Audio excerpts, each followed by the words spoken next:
come with me on this great Alaska trip. I'm checking out flowers and plants and ideas as I go along to see what kind of inspiration I can get for my garden and planters, because I'd like to bring some things closer to the house and be able to see them in the wintertime. I know that there's some plants good for bedding and for winter. And I want to see what other parts of the country, other countries such as Canada and areas in the country like Alaska, what people are doing for making beautiful blooming things available for people and for pollinators. Hi, Alice here in Valdez, Alaska. What a great backdrop and a beautiful day. When we pulled into the harbor area,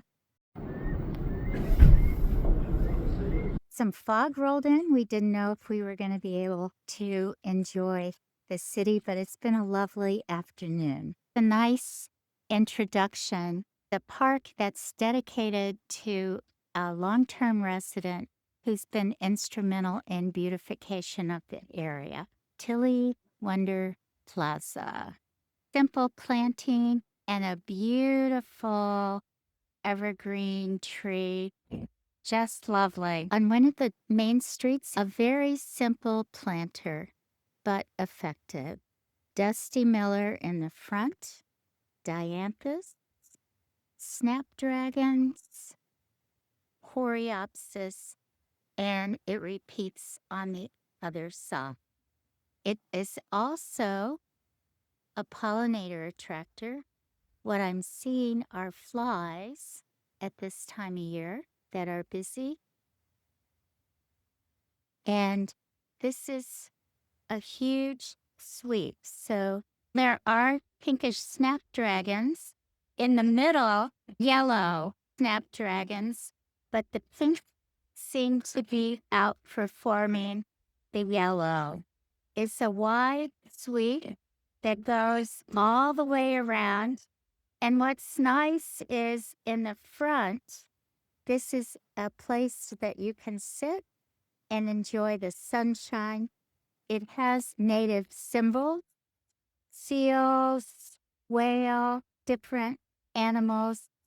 Very simple but effective. Across the street, I came across a lovely bluish blooming plant. And when I looked it up, it said this was a form of geranium, often called crane's bill. So I hope that information is accurate. It's in one of the public planters, and you can sit on the front and enjoy the sunshine.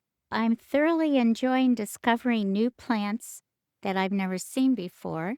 This is a Virginia, also called pipsqueak. This is a hardy plant, and what an interesting structure it has. It does a beautiful job filling in this whole side. I'm enjoying this beautiful planter and these golden shrub daisies on the front. They provide just a nice pop of color at this time of year. Some dusty millers down here. Dianthus blooming, and a very nice display in a very busy intersection. Hope you've enjoyed some of the plantings and some of the unusual plants too, and that you've picked up some ideas that you might want to use in your garden. If you've not subscribed, please subscribe and come along and enjoy more gardening tips and tours. See you again soon.